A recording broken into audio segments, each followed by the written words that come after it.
Vamos a saludar con el invitado. Le damos la bienvenida al sociólogo Agustín Burbano de Lara, con quien vamos a analizar la coyuntura política. Agustín, ¿cómo le va? Buenos días. Gracias por acompañarnos aquí en Ecuador en Directo. Bienvenido. Jaime, Carla, qué gusto. Mil disculpas del retraso y les agradezco mucho por la invitación y un saludo a toda la audiencia. Agustín, bueno, hay tantas cosas que analizar de lo que ha pasado en estos días en medio de estas jornadas de protestas que se dan en el país y que el gobierno está yendo a ciertos sectores como a hacer una especie de provocación, lo que hemos visto el día de ayer en Ibarra. ¿Cómo analizar lo que está haciendo el gobierno en medio de estas protestas y que el presidente de la República ha dicho que él, en vez de retroceder, prefiere morir? ¿Qué lectura darle a esa postura, Agustín? O sea, Jaime, veo que el gobierno está con ciertas acciones contradictorias y me llama la atención porque hasta la consulta popular venía siendo un gobierno que se notaba que tenía una estrategia y que sabía cómo integraba y cómo jugaba cada acción en función de la otra. Y siento que ahora eso se ha perdido un poco y te digo por qué. Tiene su decisión de viajar a la Tacunga. La decisión de viajar a la Tacunga sí cumple un objetivo doble. Primero, evitar que Quito sea epígono, sea epicentro de las movilizaciones, pero también vender esta imagen de comunicación política de yo no soy como Moreno, yo no soy como Lazo, yo no huyo, yo voy al epicentro de las protestas. Va con todo el contingente militar. Empieza a originarse un frente o un foco de malestar de una multitud con malestar mucho más grande en Imbabura. Él va a Otavalo, tiene que salir porque la magnitud de la movilización no lo acepta. Pero ahí me llama profundamente la atención que empieza ya con un juego contradictorio el señor presidente, porque la primera es voy a morir, yo no voy a retroceder. Y después la segunda es en una operación rara, extraña, mandan un convoy con decenas de autos militares la noche del día domingo y después termina con este mensaje extraño del presidente de que era un convoy humanitario. Entonces empiezo a ver que el gobierno empieza a perder estrategia porque tiene que cambiar sobre la marcha no solo lo que hace, sino la comunicación política sobre lo que hace, porque ahí también hay algo, me parece que la reflexión que sacó Andrés Arauz es brillante, porque nadie para sacar un convoy humanitario lo hace en secreto, nadie para sacar un convoy humanitario te corta la luz, te corta el agua, como sucedió en Caranqui, nadie para sacar un convoy humanitario te corta la señal de celular, ni la de fibra óptica, ni la provista por antenas de telefonía móvil. Nadie hace eso para sacar un convoy humanitario. El convoy humanitario debería ir liderado por la Cruz Roja, debería ir con banderas blancas. Y no ocurrió nada de eso. Entonces sí creo que hubo una orden, lamentablemente hubo una orden de reprimir con fuerza a todas las poblaciones movilizadas, a todas las comunas y comunidades movilizadas en Imbabura. Y al ver que hubo un repudio y un rechazo social generalizado y que el costo político de eso iba a ser grande, tiraron una marcha para atrás y decidieron que era un convoy humanitario. Entonces te diría eso, veo que por primera vez en estas 2 semanas las protestas le hicieron al gobierno dar retrocesos en su estrategia y como que por primera vez en mucho tiempo se queda sin una hoja ruta clara de qué hacer. Correcto.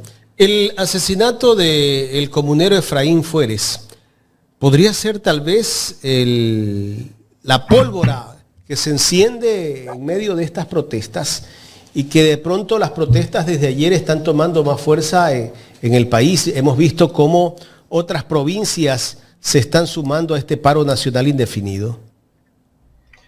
Sí, creo que es un hecho que causa indignación, que movilizó indignación a todo lo largo y ancho del país.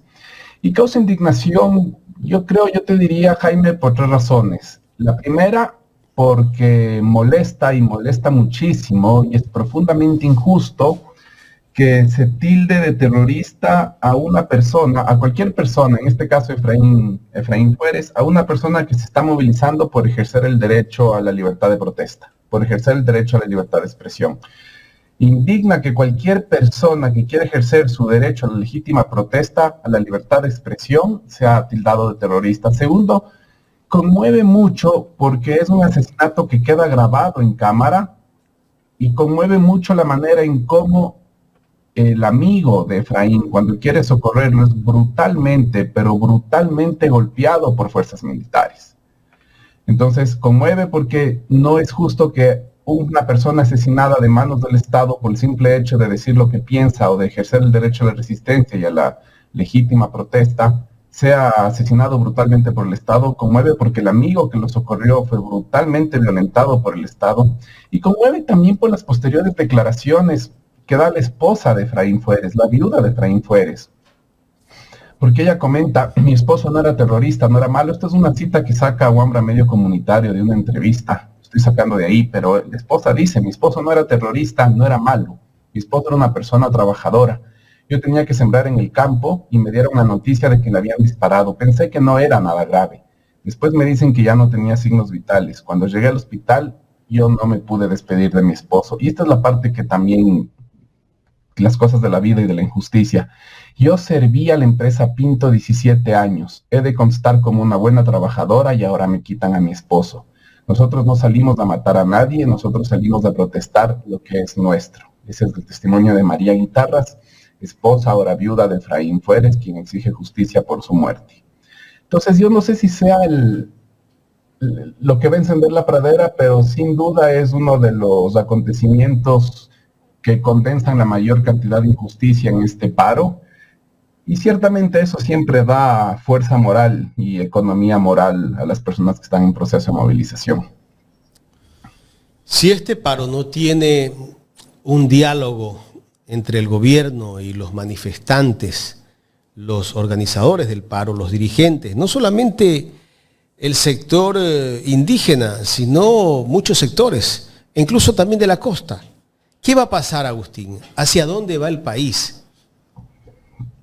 A ver, Jaime, te diría que es deseable que el paro concluya en mesas de negociación, pero lamentablemente no podemos esperar que las condiciones para esa negociación estén espontáneamente dadas, que simplemente un día de la noche a la mañana, así como crece algo por generación, espontáneamente, silvestremente, las condiciones estén. Para negociar tiene que haber tres cosas. Primero, un mínimo de confianza mutua de que tu palabra, tu acuerdo y el de tu antagonista se va a cumplir en una mesa. Y de momento yo creo que el gobierno no ha demostrado que tiene palabra. El gobierno les dijo explícitamente en campaña electoral, es que no es que el gobierno dejó entender, no es que el gobierno malinformó, no es que al gobierno le sacaron de contexto. Hay grabaciones del señor presidente en campaña electoral diciendo explícitamente que no va a subir el precio del diésel, que lo va a bajar. ¿Ya? Entonces, cuando tú haces eso, tú rompes tu palabra pierde confianza. Entonces, eso es la primera condición que hay que restaurar, la confianza política entre las partes. Pero dice que es por la inflación que subió el diésel. Eso no lo dijo en campaña. Y él lo dijo, que no solo no lo iba a subir, sino que lo iba a bajar. Y es la segunda vez que lo dice, porque nos dijo lo mismo con la energía eléctrica. Dijo que no iba a haber cortes de luz y tuvimos 14 horas de luz. Dijo que el problema no era de generación, sino de distribución. Y tuvimos 14 horas de luz. Entonces, lo primero, tiene que restaurarse la confianza en la palabra de las partes, y en este caso es un poco más sensible porque se están movilizando dirigencias, organizaciones de segundo grado, comunas y comunidades, federaciones de tercer grado, que estuvieron en la consulta popular, en la campaña presidencial por ADN. Entonces, no es una ruptura de confianza muy simple, porque es una ruptura de confianza de personas o de grupos que estaban relativamente cerca hace unos meses, ¿ya? Entonces, lo primero, la confianza no hay.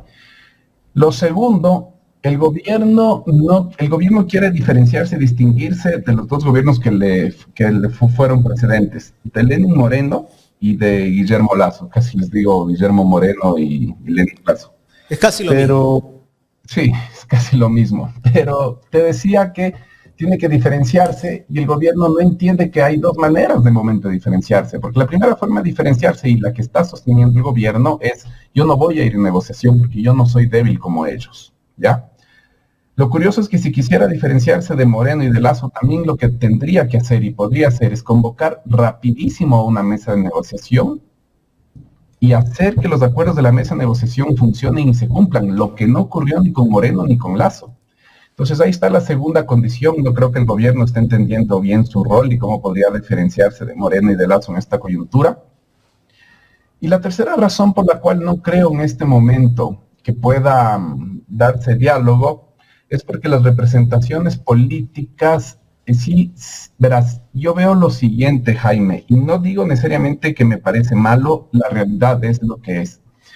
Veo que hay muchas comunas y comunidades molestas, veo que de forma parcial también hay muchas escalas y dimensiones y niveles del transporte urbano y rural que está muy molesto, que no se sienten representados por los acuerdos del sector de transporte.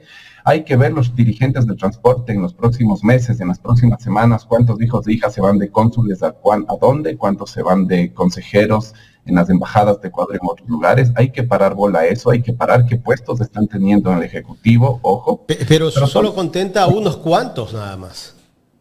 ¿Cómo?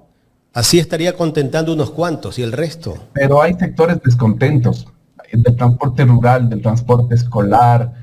Hay ciertas escalas y territorialidades del transporte urbano y rural que no están contentas. A eso se le suma a las comunas y las comunidades del movimiento indígena, a eso se le suma el movimiento estudiantil, a eso se le suma el movimiento ecologista.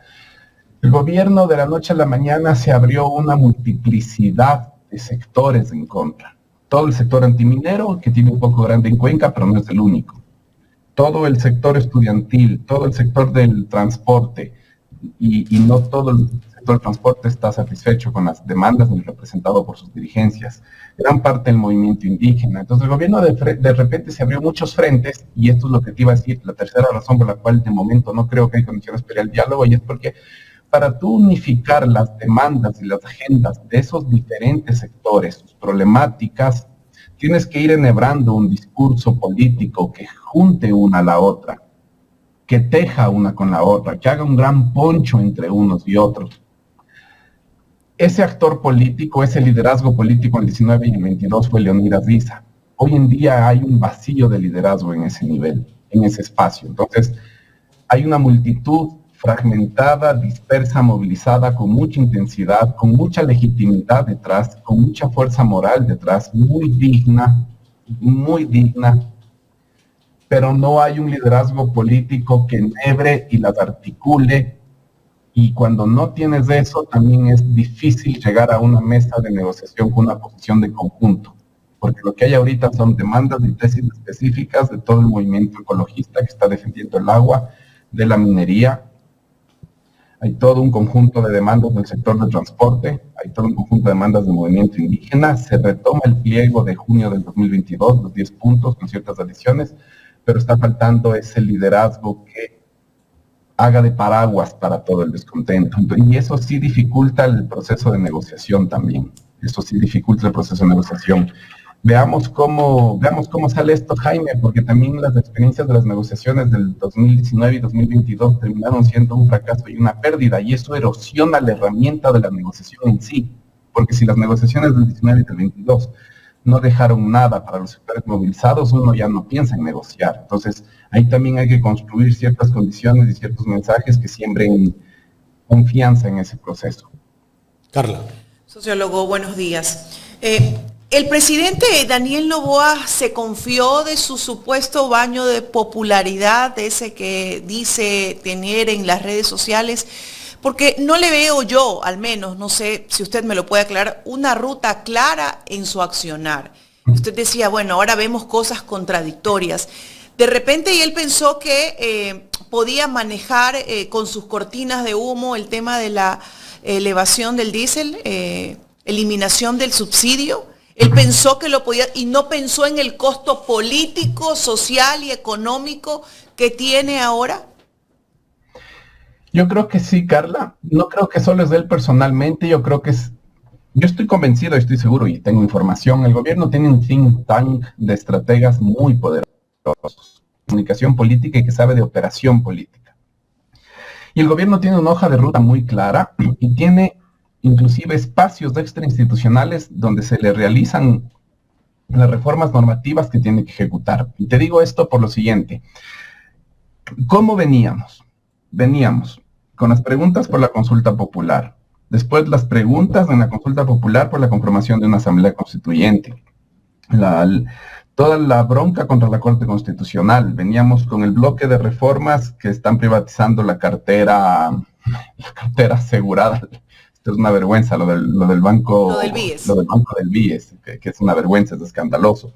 El gobierno venía golpe tras golpe, golpe tras golpe, tuvo una jugada de ajedrez cuando en la fórmula de conformación de la Asamblea Constituyente propone que en las provincias donde tiene o tenía mayoría, porque justo gran parte de las provincias conflictuadas ahorita son las que tenía mayoría el gobierno, el 100% de la representación se lleve la primera minoría en esa provincia. O sea, el gobierno venía con jugadas de ajedrez y nos iba poniendo la agenda y no nos dejaba reaccionar porque hacía una cosa, reclamábamos, nos movilizábamos, empezaba a hacer la otra, reclamábamos, movilizábamos, empezaba a hacer la otra. Y el gobierno nos tenía con una hoja de ruta muy clara, poniendo la agenda, poniendo la iniciativa y todo le iba funcionando, todo le iba funcionando. De repente sube el diésel y viene la movilización y se le daña la estrategia. O sea que no midieron el costo político y el costo social. Ellos pensaron que no iba a tener el impacto que ha tenido. Sí, Carla, pero no solo es el costo y el impacto de fondo, es también la forma, porque lo que están reclamando las organizaciones o los transportistas o el movimiento indígena, porque son personas que estaban con el gobierno, es que aquí viene la cosa. Pero hay algo que no entiendo, sociólogo, hay algo que no entiendo. Sube el IVA, sube el subsidio al diésel y ahora sí vienen los movimientos indígenas y dice queremos que baje el IVA, queremos salud, queremos educación, queremos. Ahora sí es como que despiertas de todo lo que nos han venido imponiendo y han estado callados. Entonces, ¿a qué se debe eso? Verás, acabo de responderte a la pregunta anterior y vengo a esto porque esto es sumamente interesante, Carla, esto es sumamente interesante. Yo sí creo que las movilizaciones le rompen al gobierno la estrategia porque el gobierno se da cuenta que termina metiéndose en un callejón donde se está afectando a sí mismo, porque por una parte, si es que el gobierno da un paso hacia atrás y retrocede en su decisión, va a perder fuerza e imagen entre su núcleo más duro, que es el núcleo anticorreísta más duro, más proclive al autoritarismo, más proclive al ejercicio de la violencia contra sus antagonistas políticas, que es el anticorreísmo fascista. ¿Ya? Y el gobierno en esta movilización se está fortaleciendo en ese sector. El gobierno está perdiendo amplitud en su base social de sustentación, pero está ganando intensidad. ¿Ya? Es posible que la protesta y la forma de responder a la protesta en muchos espacios urbanos del país al gobierno le esté haciendo ganar intensidad en la adhesión, ¿ya? Porque está cultivando una base social más proclive al autoritarismo y al fascismo. Pero ¿qué es lo que pasa? Que justamente en estas provincias donde antes tenía mayoría, ahora esa mayoría está un poco en juego porque su alianza con el movimiento indígena y con ciertos sectores del transporte se rompió. Entonces ahora es posible, hay una probabilidad de que si nos vamos a una asamblea constituyente, si el pueblo decide que sí nos vamos de gobierno, ya no tenga mayoría en estas provincias, no tenga el 100% de la representación como tenía planificado que iba a tener. Entonces sí siento que el gobierno perdió el guión, la hoja de ruta que tenía no le sirve y está improvisando sobre la marcha. En algún momento yo sé por el equipo que tiene que lo va a reconducir y va a volver a tener un poquito de más experticia en el manejo de esto, pero ahorita el gobierno sí se ve que se puso temporalmente en un callejón sin salida porque se está afectando su rendimiento inmediato en una posible asamblea constituyente y esto el gobierno le debe estar preocupando y no poco, sino muchísimo, porque se está poniendo en riesgo su representación en Bolívar, se está poniendo en riesgo su representación en Cañar, se está poniendo en riesgo su representación en Asamblea Constituyente en Chimborazo, se está poniendo en riesgo su representación en Cotopaxi, se está poniendo en Imbabura, se está poniendo en riesgo en ciertas provincias de la Amazonía, sobre todo yo estimo ahorita en este momento Pastaza, Orellana y Sucumbíos no lo tenía claro, Napo va a estar en disputa, entonces es complejo, el gobierno no se dio cuenta y yo creo que aquí viene un poco el etos de Hacienda, que yo hago lo que a mí me canta, yo hago lo que se me canta, lo que yo digo, esto es ley. Yo justo veía las imágenes del paro, tenía el miedo que teníamos todos y todas compartido la noche del domingo porque se anunciaba inminente represión violenta en el norte. Y yo pensaba en las represiones de Astra, yo pensaba en las represiones de las haciendas bananeras y tenía mucho miedo. Ahora, sobre la pregunta que tú me haces de por qué hay este despertar o por qué antes estuvieron con el gobierno y ahora se movilizan, yo creo que aquí está la segunda pérdida del gobierno. El gobierno antes tenía un juego interesante y contradictorio, pero sutilmente manejado. ¿Cuál era este juego del gobierno? De cara a las organizaciones indígenas, sobre todo indígenas, pero todas las organizaciones populares, el gobierno manejaba una estrategia de comunicación política bastante bien segmentada, donde fortalecía su cariz democrático, ¿ya? Y eso hacía el gobierno específicamente en comunas y comunidades y federaciones indígenas y sobre todo en organizaciones de corte popular que están bastante distanciadas del correísmo. Y luego para el conjunto y el concierto de la nación tenía un discurso, sí, con bastante tintes de derecha, bastantes tintes neoliberales, pero con ciertas pinceladas democráticas en momentos, como cuando dijo que no iba a subir la gasolina, que no iba a subir el diésel. Con estas acciones al gobierno se le cae esa estrategia dual, esa estrategia contradictoria, pero que en comunicación política le estaba logrando segmentar bien. Al gobierno se le cayó eso, todo este rostro un poquito más democrático que supuestamente a veces tenía, toda esta faceta de decir, pero si soy un gobierno de centro izquierda, pero si nosotros apoyamos los derechos humanos, pero si nosotros no vamos a subir el diésel, pero si nosotros, ¿por qué queremos? ¿Por qué ustedes tienen miedo que el pueblo elija? Toda esta carisma un poquito más democrática que la segmentaba bien en estas poblaciones, el gobierno la pierde. Y al perder eso, pierde amplitud. Y al volverse inverosímil, al volverse mentira esta parte de la estrategia de comunicación política del gobierno, las poblaciones que estaban atendidas y movilizadas o seducidas o que acordaban con ese discurso se sienten traicionadas y se van a un proceso de levantamiento. También demuestra algo, y es que la gente votó por Daniel Noboa, pero no le iba a dar la paciencia que tiene siempre con todo gobierno, porque esto está ocurriendo a pocos meses de la elección de Daniel Noboa, y es porque la gente ya sabe que ya venía de 1 año y medio de gobierno previo. Entonces hay que ver cómo recalcula el gobierno y cómo reconduce. Me daría muchísimo miedo que siga forzando esto por el lado de la violencia.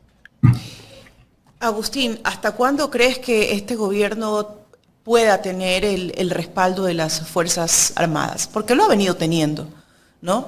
Entonces, en términos de las manifestaciones y de las represiones, ¿tú crees que pueda sostener aún las Fuerzas Armadas al presidente? ¿O hasta cuándo las pueda sostener? Mira, no sé. Y para mí el tema de las Fuerzas Armadas es un tema particularmente sensible y que me importa mucho porque cuando uno estudia el proceso de conformación de largo plazo del país, cuando uno se pregunta por qué el Ecuador llegó a ser el Ecuador, esa es una pregunta que no se responde históricamente sin la variable de las Fuerzas Armadas. Si el Ecuador no se anexó una parte a Colombia, una parte a Perú y una parte se independizó alrededor de Guayaquil, esto es por las Fuerzas Armadas. Las Fuerzas Armadas históricamente son el gran constructor del Estado-Nación, ¿ya? Las Fuerzas Armadas son además unas Fuerzas Armadas que, a diferencia de otros procesos autoritarios y dictatoriales en otros lugares del continente, de la región, sobre todo el Cono Sur, acá tuvieron una cariz un poco más desarrollista y democrática, ¿ya? Entonces me da miedo y me da pena, me da muchísima pena y muchísima tristeza, porque de haber sido una de las variables artífices de la construcción del Estado-Nación, las Fuerzas Armadas en estos últimos años, con sus pliegues a los gobiernos de turno, con salir en los pronunciamientos de televisión, de ruedas de prensa, los generales de las Fuerzas Armadas parados al lado de Lenín Moreno, o parados al lado de Guillermo Lazo, o parados al lado de Daniel Noboa, lo que están volviéndose las Fuerzas Armadas no son ya las constructoras de ese Estado-Nación, no son ya las garantes de que en el Ecuador funcione la democracia, de que en el Ecuador se cumpla el debido proceso, de que se respete la Constitución, sino que se están poniendo de garantes y de guardianes, de guardias pretorianas de gran parte de las élites que nos gobiernan y que nos llevan a estas situaciones de conflictividad por sus deseos de enriquecer su poder político y su poder económico. Entonces me da pena porque siento que ya a gran escala, desde una perspectiva histórica, podríamos estar ante una coyuntura en que las Fuerzas Armadas dejaron de ser este factor constructor del Estado-Nación y empezaron a ser un factor garante de los procesos de acumulación antidemocráticos de las élites de este país, acumulación política y acumulación económica. No sé cómo será la situación al interior de las Fuerzas Armadas, desconozco si es que hay una deliberación, si es que hay contradicciones, si es que hay malestar con las órdenes de reprimir, desconozco, pero sí espero que las Fuerzas Armadas vuelvan a reconocerse en el rol histórico que han tenido en el Ecuador. Espero, porque las dificultades que tiene este país en este momento son muchas, son muchísimas, la multiplicidad de crisis que nos atraviesan son muchas, y todo va a ir para peor si es que las Fuerzas Armadas no ponen un pare a esta función que les ha tocado asumir de resolver con la violencia los fracasos del sistema político. ¿Y por qué le digo? Porque en el auge de la violencia que tenemos hoy, hay una multiplicidad de factores. No necesita una hora para explicar por qué llegamos al auge de la inseguridad que tenemos hoy. Pero sin duda una de las grandes macro variables del que el sistema político no está cumpliendo con sus responsabilidades, no está generando las políticas públicas ni orientando el mercado de manera adecuada para que en muchos lugares del Ecuador existan condiciones dignas, materiales y simbólicas de existencia para que la gente pueda tener un proyecto de vida por afuera de las economías criminales y para que no esté obligada ni asediada a introducirse de manera forzosa en las economías criminales. Eso es un fracaso del sistema político. Ese es un fracaso de la gestión pública y lo que están haciendo es que las Fuerzas Armadas solucionen o traten de solucionar por la vía militar y la vía de la violencia un fracaso del sistema político. Y ahora cuando nos llevan a las Fuerzas Armadas de reprimir con violencia a la ciudadanía, otra vez les están pidiendo las Fuerzas Armadas a solucionar con violencia un fracaso del sistema político, el fracaso de los políticos. Entonces sí espero que las Fuerzas Armadas en algún lugar también pongan un pare a esto de ir a solucionar por la fuerza y la violencia los fracasos del sistema político, porque no están para eso. Sociólogo, tengo una pregunta más para darle paso al licenciado de la Cruz. En medio de todo esto nos llega la noticia del señor Toainga, de la Fiscalía, ¿no? Aparentemente se va, y bueno, pues parece, a mí me da la impresión de que también ahí viene un manejo por parte del gobierno, porque mientras por un lado estamos nosotros viendo acá el tema de la represión, por acá se siguen manejando, ¿no?, diferentes aristas y los tentáculos del presidente. ¿Usted cree que tiene que ver ahí? ¿Usted cree que hay alguna planificación con respecto a ese movimiento? Carla, aquí voy a empezar a decirte algo que hace un mes y medio dijo David Chávez en Radio Pichincha y que pareció muy imperceptible, pero yo creo que es necesario reponer en esta coyuntura. No estamos ante un gobierno autoritario, no es que estamos ante un gobierno protofascista con tintes fascistas o fascistas. No es un gobierno, es una estatalidad fascista, ¿ya? Porque tenemos en esta coyuntura represión abusiva, violatoria de los derechos humanos de la fuerza pública, militares y policías, represiva y abusiva de los derechos humanos. Tenemos en esta coyuntura persecución judicial por parte de la Fiscalía a personas, a liderazgos que se han movilizado por temas tan básicos y sencillos como el agua. Tenemos congelamiento de cuentas personales, congelamiento de cuentas bancarias personales de personas que han decidido ejercer el derecho a la libertad de protesta. Aquí viene una paradoja, ese congelamiento de las cuentas que hace a liderazgos populares con los votos que ciertos representantes de esos mismos liderazgos populares le pusieron al gobierno en la Asamblea Nacional hace pocas semanas. Es la paradoja más grande y esto es otra pérdida que tiene el gobierno. Yo creo que los votos de Pachacuti en la Asamblea van a disminuirse mucho después de estas movilizaciones, van a disminuirse mucho. Pero te digo, tenemos en el CNE un Consejo Nacional Electoral que deja de lado la revolución ciudadana, totalmente de lado de manera arbitraria, selectiva, injusta, totalmente arbitraria, de la campaña por la consulta popular. ¿Por qué lo hace? Entonces, no es un gobierno, por eso te retomo lo que dijo el David, estamos en una estatalidad autoritaria y la Fiscalía es un engranaje clave, Lo vino siendo con la anterior fiscal, con Diana Salazar, lo siguió siendo con el anterior fiscal y hay que ver qué sucede. A mí me gustaría decirte que esto responde a un cambio, un movimiento democratizante de la Fiscalía, que la Fiscalía va a dejar de ser el aparato persecutor político del gobierno de turno. Me encantaría decirte eso, pero no veo las condiciones por las cuales eso vendría a ser de esta manera. Pero sí tenemos que pensar que no estamos solamente frente a un gobierno de corte autoritario, estamos frente a un Estado autoritario. No estamos solo frente a un gobierno donde pequeñas partes del gobierno están realizando ejercicios o prácticas que podrían calificarse de fascistas, estamos frente a un Estado que está realizando este ejercicio de prácticas fascistas. A propósito de la Fiscalía, está pidiendo la prisión del alcalde de Guayaquil, Aquiles Álvarez, ¿no? Por haber asistido a una invitación del propio gobierno. Está pidiendo eso, abrió indagaciones de investigación previa a representantes indígenas y urbanos, campesinos y rurales que lideraron o que fueron parte de los liderazgos de la Marcha por el Agua en Azuay. O sea, acá tú te opones a la concesión de una minera que pone en riesgo el agua y la Fiscalía no está para defender tus derechos como ciudadano, está para defender los derechos los derechos económicos de la minera. Ese es el nivel de la democracia que tenemos. Terrible. La Fiscalía, que debería defender la seguridad ciudadana inclusive en un aspecto más integral, porque la seguridad humana en su dimensión más integral abarca el derecho a la alimentación, el derecho a la salud, el derecho al agua, el derecho a una vivienda digna, pero tú no tienes una fiscalía que defiende eso. Aquí la fiscalía defiende el interés de la empresa minera. A ese nivel estamos. Y esto me preocupa, Jaime, porque sí, les llevo a una reflexión un poco más profunda. Hay todo un componente liberal y hay todo un componente libertario de fuerzas políticas y sociales que defienden y promueven al gobierno de Daniel Noboa. Y me llama profundamente la atención porque lo que está pasando es totalmente antiliberal.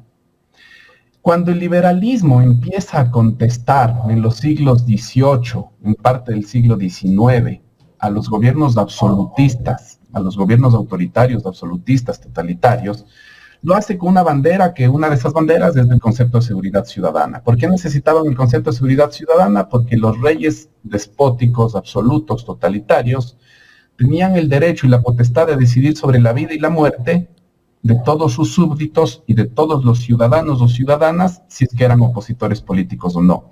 Y los grandes líderes, los grandes liderazgos de la revolución liberal dicen, no, hay que ponerle un límite al poder del Estado, porque el poder del Estado no puede atentar contra nuestro derecho a la vida. Y le limita, y el liberalismo nace de ese fuerte límite al poder del Estado. Y aquí sucede que el liberalismo criollo, que el libertarianismo criollo, se olvida de que esa es una de las grandes banderas que le dio nacimiento a su tradición política y están promoviendo en redes sociales apoyos al ejercicio de la violencia absoluta, abusiva, autoritaria, ilegítima, violatoria de los derechos humanos del Estado contra los ciudadanos y las ciudadanas. Entonces, me llama pero profundamente la atención cómo tenemos acá una versión del liberalismo y una versión del libertarianismo que ni siquiera es consciente de la tradición histórica de la que viene. Y me llama profundamente la atención porque eso lo que nos da cuenta es que estamos en una época en la que sí, la sociedad ecuatoriana está muy fuertemente politizada, pero lamentablemente un gran sector de esa población que está fuertemente politizada y del lado de la derecha lo hace en un clima de un fuerte desdén por el conocimiento teórico, por el conocimiento histórico. Es como hay personalidades en el mundo político en el Ecuador que se engalanan y que sienten que hay que darles una medalla o que son distinguidos porque hacen pronunciamientos públicos de desdén por el conocimiento. Tengo una última inquietud, Agustín, entiendo que estás con el tiempo.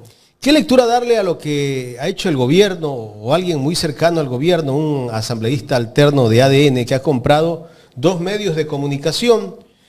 E incluso ha comprado los medios y casi que yo puse en el titular de hoy, ¿no? Comprando las conciencias, porque esos periodistas o los dueños de esos medios siguen en los mismos medios trabajando para el gobierno ahora directamente. Verás, esto es parte de esto que yo le respondí a Carla y a ti antes de que el gobierno tenía una estrategia en marcha que atendía distintos frentes y que nos dejaba sin iniciativa en todo lado.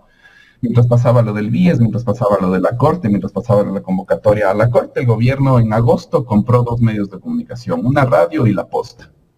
¿Ya? ¿Por qué? Porque de esa forma se asegura que dentro del ecosistema tradicional o digital tener una conversación más afín. O sea, el gobierno venía con una estrategia súper pulcra. Y esto le desencaja. Ahora, sí creo que este es un espacio que nos debe preocupar muchísimo, Jaime, porque creo que desde los espacios alternativos al gobierno no se está haciendo lo suficiente para cuidar los espacios de conversación y de resistencia que tenemos en la conversación pública, ya sea en ecosistemas digitales como Ecuador en directo o ya sea en espacios tradicionales. Y creo que sí es necesario y sí es prudente que desde los espacios que queremos ser una alternativa democrática a este gobierno, pensemos cómo podemos fortalecer y cómo podemos sostener de mejor manera el ejercicio cotidiano y día a día de los medios alternativos, porque si no estamos parados sobre una ficción y no podemos presumir o esperar que simplemente de manera mágica estos medios se puedan sostener y que nosotros podamos desarrollar conversaciones afines de nuestros proyectos políticos también de manera espontánea. Eso da las condiciones de los medios de comunicación, las condiciones materiales de la conversación pública es algo que se construye y que también se construye políticamente y hacia allá creo que también tenemos que incidir.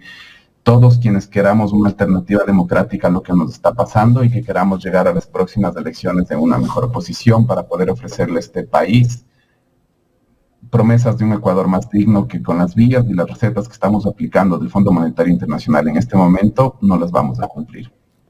Ahora todos los invitados de La Posta y Radio Centro pues tendrán que pensar que van a la radio o al medio digital del presidente de la República, ¿no? Sí, y si hay mensajes, uno ya se va dando cuenta, sobre todo hay ciertas publicidades de La Posta que uno se va dando cuenta que ya empieza a funcionar como espacio de resonancia de los medios públicos digitales, sí. Agustín, y ahí confirma la teoría que hemos abordado durante todos estos meses, ¿no? Porque mira cómo han estado haciendo esta compra, ¿no? Mientras nos tenían hablando de otros temas. Totalmente, lo que pasa es que no teníamos capacidad de respuesta y la capacidad del gobierno de ponernos de agenda y de tener iniciativa era súper importante, voluminosa.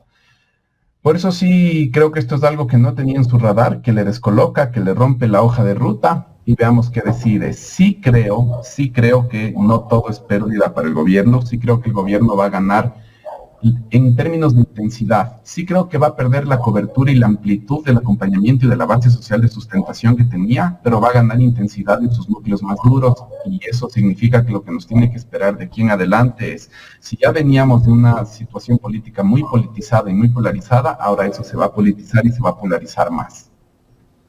Agustín, muchísimas gracias por haber compartido con nosotros. Sabemos que estás con el tiempo, pues esperamos tenerte en una próxima ocasión para poder analizar todos estos temas coyunturales. Buen día. Muchísimas gracias a ustedes, siempre es un gusto y me disculpo de nuevo por la demora en el ingreso cuando iniciamos la conversación. Un abrazo, Jaime, un abrazo, Carla. Igualmente, Agustín Burbano de Lara, sociólogo, analista político, conversando en esta mañana aquí en Ecuador en directo. Nos queda bastante claro y bastante por debatir. Y licenciado de la Cruz, lo que hemos venido diciendo en este espacio, ¿no? Las diferentes cortinas de humo que nos viene poniendo el gobierno. Miren, ¿no? En qué momento sale a la luz, en qué momento nos damos cuenta de la compra que venía haciendo el gobierno. Y digo el gobierno porque este señor, quien consta, ¿no?, como ahora accionista, es parte del gobierno, está alineado, es asambleísta de ADN. Es el esposo de un asambleísta, ¿no? ¿Cómo viene haciendo las cosas mientras el pueblo, mientras los medios de comunicación que están direccionados hacia él y el resto de la población nos tiene hablando, confrontando de otros temas, que la Corte Constitucional, que la inconstitucionalidad de las normativas, de las leyes económicas urgentes, y por acá, ¿no? Entonces, él viene pues haciendo otro camino y no es hasta ahora donde nos damos cuenta. La verdad es que sí, ¿no? El tema de la eliminación del subsidio al diésel fue un tema muy sensible y yo sí creo que no se esperaban esta reacción así de masiva del pueblo indígena y sobre todo en sectores que han venido de una u otra forma estando alineados o apoyando al gobierno. Es hora de unión, es hora de que el pueblo despierte. Yo tengo esa sensación, Jaime, de que la gente empieza a despertar, de a poco, pero empieza a despertar. Y ojalá la democracia pueda brillar en función de que la oposición de este país, los partidos, los movimientos, las organizaciones que estoy segura que le van a decir no a la consulta popular, no a la constituyente del gobierno, puedan hacer campaña, ¿no? Y puedan argumentar para que el resto de la población termine de reaccionar. Sí, es hora de la unión y es hora de levantar la voz y decirle al gobierno no. Me preocupa el hecho de que ellos no quieran, Jaime, ni siquiera sentarse a conversar, ¿no? En esa posición tan tajante y tan autoritaria de que no voy a dar un paso atrás, como dice el presidente Daniel Noboa. Eso es preocupante y eso exacerba muchísimo más la violencia. Y del otro lado, pues, las Fuerzas Armadas, que aún no sabemos bien hasta cuándo va a poder seguir esa línea del totalitarismo en manada, porque ellos obviamente son obedientes, ¿no?, al gobierno. ¿Hasta cuándo van a respaldar esto? Y el que entró ahora recientemente como comandante es más obediente, ¿no? Parece, ¿no? ¿No? Entonces, bueno, quizás por eso se venían dando los cambios, ¿no? Nosotros decíamos, bueno, corresponde a que viene el secretario Rubio, corresponde, pero miremos más allá, ¿no? Quizás esos cambios se venían porque necesitaban a alguien más obediente, como dice usted, para que se mantenga firme en este proceso que se venía de la eliminación. Hay que recordarle a los miembros de las Fuerzas Armadas, a la tropa y a los oficiales que los políticos están de paso. y recordarles a ustedes, señores, que ustedes son de carrera. Cuidado, los que cometen abusos o el uso excesivo de la fuerza pública, lo que pasó el día domingo con la muerte de Efraín Fuérez. Cuidado, después tienen que rendir cuentas a la justicia, ¿no? Ahora tenemos un gobierno totalitario, tal vez se pasarán 4 años, 6 años, lo que sea. Después tendrán que ir a rendir cuentas ustedes. No pueden dispararle al pueblo, ustedes también son parte del pueblo. Sobre todo para la tropa, que son hijos de gente humilde, trabajadores, de gente muy, muy humilde, clase media. No pueden ir a dispararle a la tropa, al pueblo, perdón.